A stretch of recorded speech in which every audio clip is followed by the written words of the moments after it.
बोलिए सतगुरु कबीर साहेब की, लहर तारा धाम की, काशी कबीरश्वर धाम की, मगहर धाम की, आचार्य श्री विचार साहेब की, संत समाज की, भक्त समाज की, कमल साहेब की, साहेब बंदगी, साहेब बंदगी। कमल का जो पौधा होता है तालाबों में भी उगता है और गंदी जगह भी उगता है, लेकिन गंदगी जो है उसकी जड़ में रहती है, उसकी गंदगी उसके फूल पर नहीं जाती, या कमल के पुष्प पर कभी भी पानी नहीं रुकता। ऐसे ही आप लोग उन महापुरुष के शिष्य हैं जिनका नाम स्वयं कमल साहेब था। उनके विचार भी इतने सत्यवादी थे, कभी उनके विचारों पर या उनकी रहनी गहनी पर विकारों का पानी नहीं ठहरा। इसलिए आप लोगों के उनके विचारों पर चलते रहेंगे तो आप भी कमल की तरह खिलते रहेंगे और आपके अंदर जो विकारों का पानी नहीं आएगा, पानी जो गंदा विकारों का पानी है, काम का, क्रोध का, लोभ का, मोह का, अहंकार का, वो केवल नीचे रहेगा, लेकिन आपकी मन पर वाणी पर नहीं चढ़ेगा। अगर हम गुरु और संतों के और सद्गुरु के विचार पर चलते रहेंगे तो वो विचारों के पानी जो गंदे पानी हैं, हमारे भक्ति रूपी पुष्प पर उनका कोई भी असर नहीं पड़ सकता। लेकिन जब हम उनके विचारों पर और उनकी रहनी गहनी पर चलेंगे, जब ही उस कमल की तरह हम कीचड़ में भले से रहेंगे लेकिन खिलते रहेंगे। कीचड़ मतलब जो हमारे काम, क्रोध, लोभ, मोह, अहंकार, ये कीचड़ है। उसी कीचड़ में हम भक्ति का फूल खिला सकते हैं, भक्ति की सुगंध फैला सकते हैं। लेकिन हमारे अंदर अगर भक्ति रूपी पानी हो, विवेक रूपी पानी हो, सुमरन रूपी पानी हो, ध्यान रूपी पानी हो, सेवा रूपी पानी हो, जो इतना चीज़ों से हम अपने बगीचे को सींचेंगे तो उसमें विकारों की गंध क्यों आएगी? और जो विकारों की गंध नहीं आएगी तो हमारे फल काने क्यों निकलेंगे? जिस बगीचे में गंदगी आने लगती है उस बगीचे के फल काने होने लगते हैं, उसको कीड़े लग जाते हैं, उस बगीचे में दुर्गंध आने लगती है। अगर हम दुर्गंध आने से पहले ही पुल बांध देंगे भक्ति का, सेवा का, दया का, क्षमा का, करुणा का, प्रेम का, तो दुर्गंध क्यों आएगी? जब दुर्गंध नहीं आएगी तो हमारा जो बगीचा है वो कैसे गंदा हो ही नहीं सकता। इसलिए हमको अपने बगीचे को सुंदर बनाना है, दया रूपी पानी से, सेवा रूपी पानी से। जब इस पानी से हम अपनी भक्ति रूपी बगीचे को सींचेंगे तो हमारे भक्ति के बीज तो कभी मरेंगे नहीं, वो तो दिनों दिन बढ़ते चले जाएंगे। तो उस फूल की सुगंध को लेने के लिए या महसूस करने के लिए और लोग भी आपके पास आएंगे। जैसे हम सद्गुरु की बात कर रहे हैं, कमल साहब की बात कर रहे हैं और महापुरुषों की, संतों की बात करते हैं, क्योंकि उन महापुरुषों ने, उन संतों ने अपने जीवन में वो सुगंध पैदा किया, उस बगीचे को सींचा। जब भी तो उस बगीचे की आज खुशबू हम ले रहे हैं या खुशबू बांट रहे हैं। जब हम अपने बगीचे को सींचेंगे नहीं, उसमें ज्ञान के पौधे लगाएंगे नहीं, वो विवेक रूपी खुरपी से उसको नराएंगे नहीं, घास फूस हो जाएगा तो बगीचा तो गंदा हो जाएगा। उस सदगुरु ने जो दी है, गुरु ने जो दिया है, विवेक रूपी खुरपी भी हमको दी न दी है सींचने के लिए, सत्य और असत्य का निर्णय लेने के लिए। तो उस चीज से हम अपने मन को, विकारों की घास को हटाते रहेंगे तो उसमें खरपात क्यों जमेगा? बगीचा हमारा साफ रहेगा, सुंदर रहेगा। और जो बगीचा सुंदर रहता है उसमें हर कोई जाने की कोशिश करता, हर कोई बैठने की कोशिश करता, दूर दराज से लोग जाते हैं। गार्डन तो हर जगह है, हर जगह पहाड़ी है, लेकिन फिर भी एक जहाँ सुंदरता होती है, जैसा कश्मीर है या उत्तराखंड है, नदी तो हर जगह है, लेकिन फिर भी वहाँ लोग जाते हैं गंगा नहाने के लिए। भाई वहाँ पानी अच्छा है, स्वस्थ है, वातावरण अच्छा है। वही गंगा हरिद्वार में भी है, वो इसमें इलाहाबाद में भी है, बनारस में भी है ना। लेकिन हर उसी को सदगुरु ने कहा कि गंगा एक घाट भतेरे, कहें कबीर समझ के फेरे। गंगा एक ही है, ज्ञान गंगा, धर्म की गंगा, लेकिन उसमें घाट बने हैं, हिंदू धर्म, मुस्लिम धर्म, ये धर्म, वो धर्म। अब जिसकी जहाँ जिसको जो घाट अच्छा लग रहा है उसी पे स्नान कर रहा है। गंगा तो एक ही है, सत्य की गंगा। लेकिन आदमी की संतुष्टि है कि उसको स्नान करना कहाँ पसंद है, तो वहाँ पर वो पसंद कर रहा है। पानी भले से गंदा है या स्वस्थ है, उससे उसको कोई लेना देना नहीं, क्योंकि वो एक फंसा है धर्म के घाट में। वो सही असत्य का निर्णय नहीं ले पा रहा, इसलिए उसको पानी का पता नहीं चल रहा। उसको ये पता अब गंगा है, नहाएंगे तो निर्मल हो जाएंगे। इसलिए सत्य रूपी जो सत्य गंगा है उसमें स्नान करेंगे तो हमारा मन निर्मल होएगा। और धर्म चल रहे हैं जिसमें खान पीन भी शुद्ध नहीं है, रहनी गहनी भी शुद्ध नहीं है, और वहाँ खूब भीड़ है। सोच रहे हैं यहाँ नहा लेंगे तो हम शुद्ध हो जाएंगे, तो कैसे होएंगे? क्योंकि इलाहाबाद का पानी अलग है, हरिद्वार का पानी अलग है, उससे ऊपर गंगोत्री जाएंगे तो पानी अलग है। तो ऐसे ही धर्मों की प्रतिष्ठा भी अलग अलग है। तो सतगुरु का जो गंगा है वो सत्य है, जिसको सतगुरु कहते हैं। जिससे सतगुरु ने पूछा होगा किसी ने कि असली तप है क्या? कोई खड़े होकर तप किया, कोई भभूत लगा के किया, कोई कैसे किया, कोई कैसे किया, लेकिन उसको संतुष्टि नहीं मिली। पूरे संसार में घूमा, लेकिन किसी ने बताया भाई अब तुम कबीर साहब के पास जाओ, उनके पास जाओगे जब वही तुम्हारा आंसर दे सकते हैं। तो वो व्यक्ति आया कबीर साहब के पास, कबीर साहब से मिला, उन्होंने पूरी अपनी कथा बताई कि मैं पूरा जैसा संसार ने भक्ति बताई सब तरह से मैं किया, लेकिन संतुष्टि नहीं मिल रही। तो सदगुरु ने कहा भाई आपने सत्य का पालन कितना किया? क्या सत्य का तो मुझे किसी ने बताया ही नहीं। किसी ने कहा भभूत लगाओ, किसी ने कहा माला जपो, किसी ने कहा कुछ करो। तो सदगुरु ने उनका जवाब दिया उनको कि साँच बराबर तप नहीं, झूठ बराबर पाप, जाके हृदय साँच है ताके हृदय आप। तो सदगुरु कहते अगर आपके हृदय में सतता है, रहनी गहनी सत्य है, तो तप हो रहा है। कैसे हो रहा है? सदगुरु कहते कि जो करूँ सो पूजा।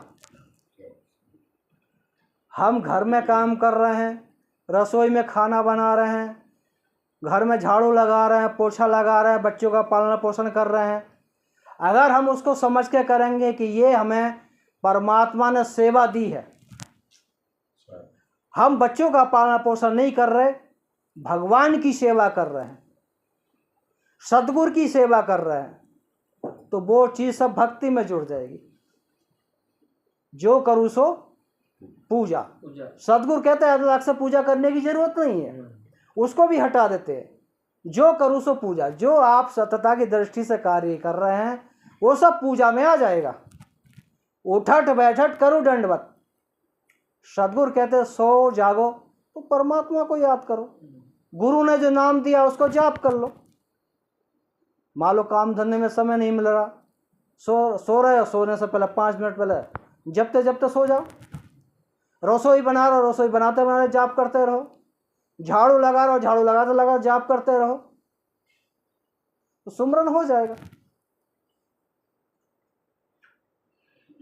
तो जब इस दृष्टि से हम कोई भी कार्य करेंगे तो भक्ति सरल है कि जो कार्य कर रहे हैं हम सद्गुरु का कर रहे हैं, गुरु के आदेश का पालन कर रहे हैं, तो भक्ति सरल है। हम सोचेंगे 4 घंटा अलग से निकाले माला जपेंगे तो भक्ति कठिन हो जाएगी, क्योंकि सद्गुरु कहते हैं कि जो है उसी को पूजा बना लो, घर ही को मंदिर बना लो। क्योंकि एक पत्थर जिसको कलाकार किसी भगवान की मूर्ति बनाता है और उस मूर्ति को कोई व्यक्ति खरीदकर मंदिर में रखता है, वो पत्थर एक बार मंदिर में जाने के बाद भगवान बन जाता है। लेकिन इंसान रोज मंदिर जाता है, इंसान नहीं बन पाता। जब इंसान नहीं बनेगा तो भगवान से कैसे मिलेगा? तो इंसान के लक्षण हमारे अंदर आएंगे तो जब ही से हम भगवान से मिलेंगे। हमारे लक्षण तो शैतान के हैं, तो भगवान से कैसे मिलेंगे? तो इसलिए हमको अपने लक्षणों को, अपने विकारों पर कंट्रोल करना होगा, और कंट्रोल कर लेंगे तो गाड़ी अच्छी चलेगी। कोई हर आदमी इस समय गाड़ी चलाता है, लेकिन गाड़ी कंट्रोल में चलाएंगे तो एक्सीडेंट नहीं होगा, आराम से कंट्रोल कर सकते हैं। और बगैर कंट्रोल के चलाएंगे, तुरंत ब्रेक मारेंगे, गाड़ी पलट जाएगी, एक्सीडेंट हो जाएगा। इसलिए हमारी विकारों की भी चाबी, विकारों का भी ब्रेक हमारे हाथ में है, लेकिन उन ब्रेकों को हम लगा नहीं रहे, इस्तेमाल नहीं कर रहे, तो मन की गाड़ी तो दौड़ेगी। तो मन की गाड़ी को रोकने के लिए धीरे धीरे ब्रेक लगाएंगे तो गाड़ी कंट्रोल में आ जाएगी।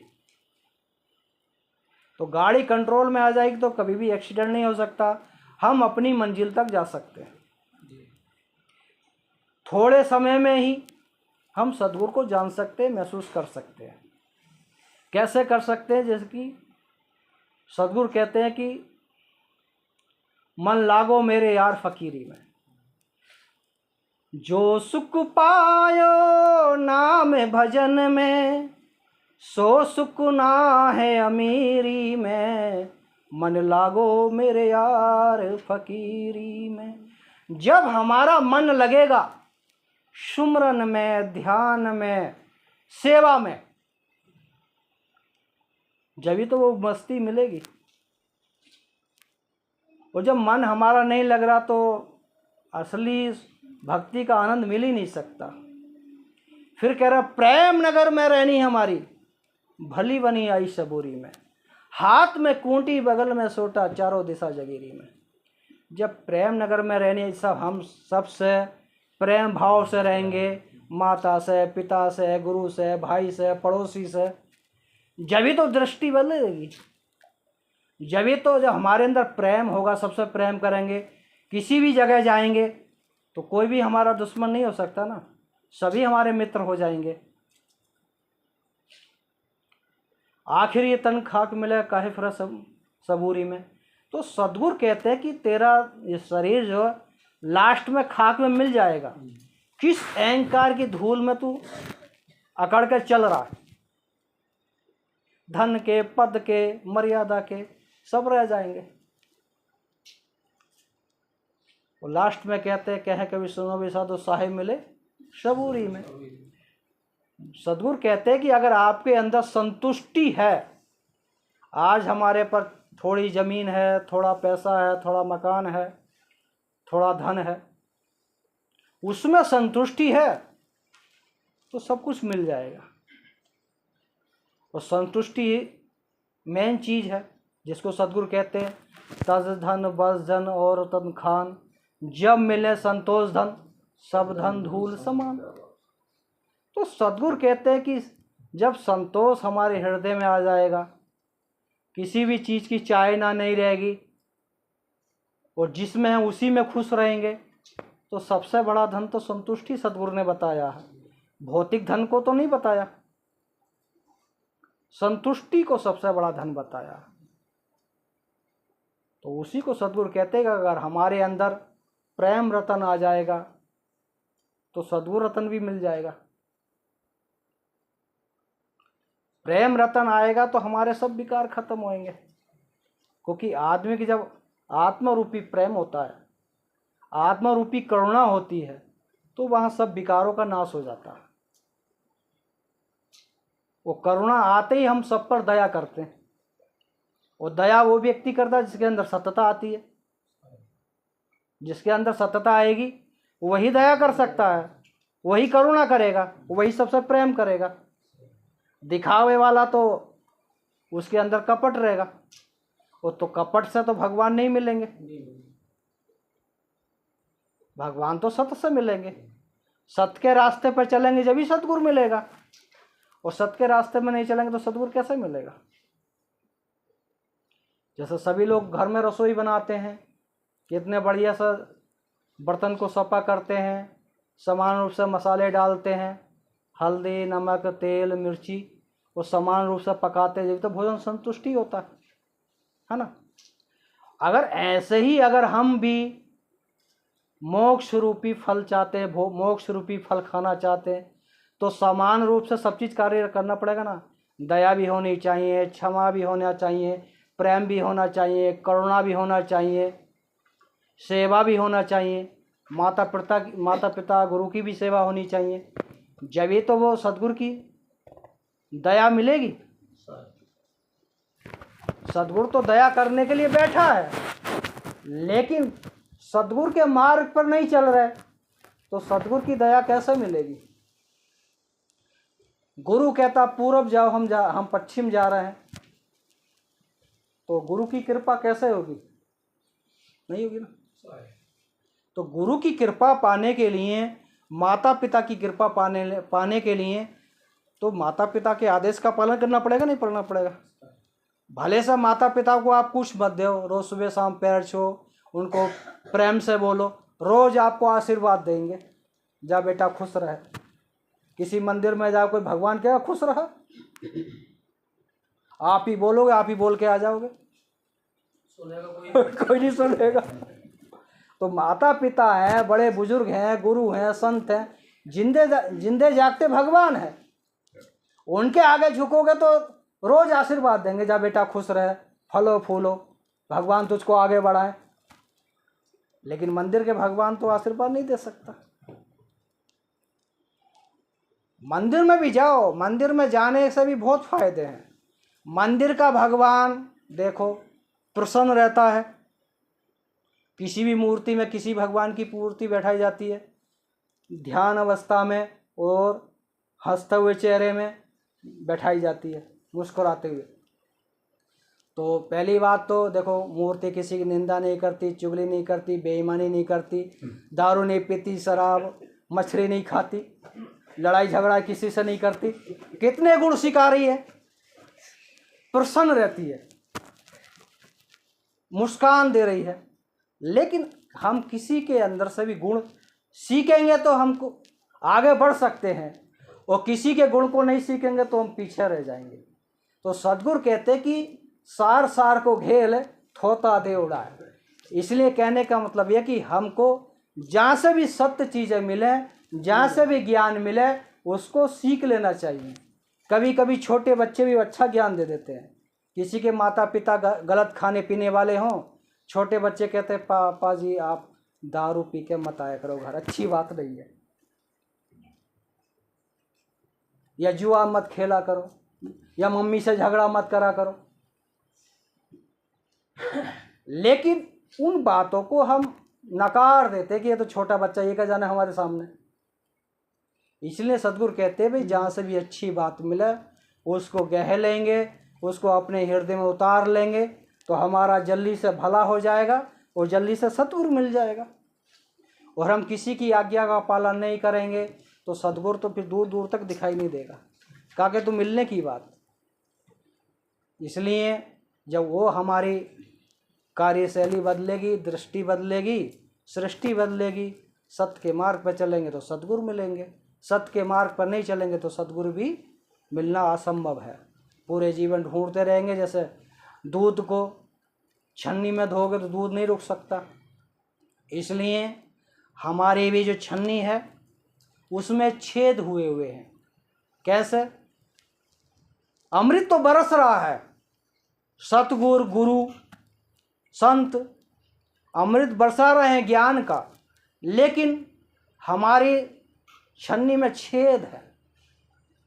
काम के, क्रोध के, लोभ के, मोह के, निंदा के, चुगली के, बेईमानी के, उन छेदों को हम भर ही न रहे तो अमृत रूपी दूध, अमृत रूपी उसमें कैसे रुकेगा? उन छेदों को हमको भरना पड़ेगा, दया से, क्षमा से, करुणा से, प्रेम से, सेवा से। वो छेद बंद होंगे जभी तो उसमें अमृत रुकेगा। अमृत रुकेगा जभी तो हम पिएंगे, जिसको सद्गुरु कहते हैं कि पियोगे तो जुग जुग जियोगे। इसलिए ज़्यादा ना कहते हुए अपने शब्दों को विराम देता हूँ। बोलिए सद्गुरु कबीर साहेब की जय, लहर तारा धाम की जय, काशी कबीरश्वरा धाम की जय, मगहर धाम की जय, कमल साहेब की जय, अपने अपने माता पिता की जय। साहेब बंदगी, साहेब बंदगी, साहेब।